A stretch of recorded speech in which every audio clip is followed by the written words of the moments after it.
ঈদের প্রধান জামাতের জন্য প্রস্তুত জাতীয় ঈদগাহ। তবে বৈরী আবহাওয়ার কারণে জাতীয় ঈদগাহে সম্ভব না হলে প্রধান জামাত হবে জাতীয় মসজিদ বায়তুল মোকাররমে। ঈদের নিরাপত্তার কোনো ঘাটতি নেই বলে জানিয়েছেন স্বরাষ্ট্র উপদেষ্টা। রাজধানীর নিরাপত্তায় মহানগর পুলিশের ৫ শতাধিক পেট্রোল টিম কাজ করছে। সারা দেশে গোয়েন্দা নজরদারি বাড়িয়েছে র্যাব। বিস্তারিত জানাচ্ছেন শাকিবুর রহমান।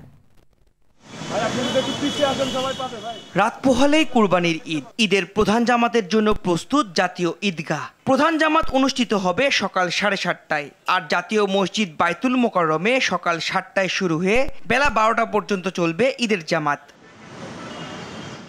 জাতীয় ঈদগাহে রাষ্ট্রের গুরুত্বপূর্ণ ব্যক্তিদের সর্বোচ্চ নিরাপত্তা দিতে বিভিন্ন ধরনের কার্যক্রম চালাচ্ছে আইন শৃঙ্খলা রক্ষাকারী বাহিনী।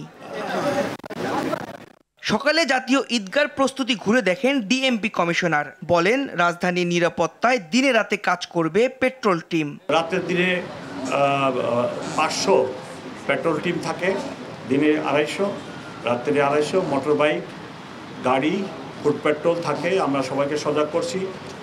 যে সমস্ত অফিসাররা অফিসে কাজ করেন, ফিল্ডে কম করেন, তাদেরকেও আমরা দায়িত্ব বন্টন করে দিছি এই কাজগুলো সুপারভিশন করার জন্য।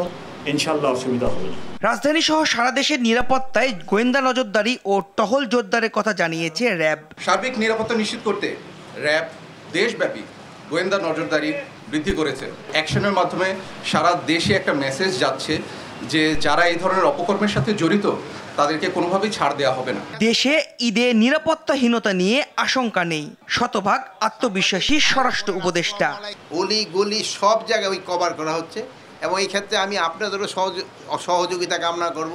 যদি কোথাও কোনো ধরনের কোনো ইনফরমেশন পান, আপনারা নিকটবর্তী থানার সাথে সাথে জানাবেন। নিরাপত্তা নিয়ে আমি পুরাভাবেই কনফিডেন্ট, জানলা দিলে শতভাগ কনফিডেন্ট যে যেন কোনো ধরনের কোথাও কোনো কিছু না হয়। এদিকে বিএনপি নেতা ইশরাক হোসেন ঈদগাহ ময়দান পরিদর্শন করে বলেন, মাঠ প্রস্তুতের কাজে নিয়োজিতদের উজ্জীবিত করতেই ঈদের দিন পর্যন্ত মাঠে থাকবেন তিনি। যারা এখানে শ্রমিকরা রয়েছেন তাদের পাশে এসে দাঁড়ানো এবং তাদেরকে কিছুটা মোটিভেট করা, এটা আমরা কালকে থেকেও মাঠে থাকবো। যারা পরিচ্ছন্ন কর্মী থাকবে তাদের সাথে আমরা, আমাদের ঈদের দরকার নেই, আমরা তাদের, যারা যেহেতু আমাদের জন্য কষ্ট করতে পারে আমরাও তাদের সাথে থাকবো ইনশাআল্লাহ। শাকিবুর রহমান, RTV, ঢাকা।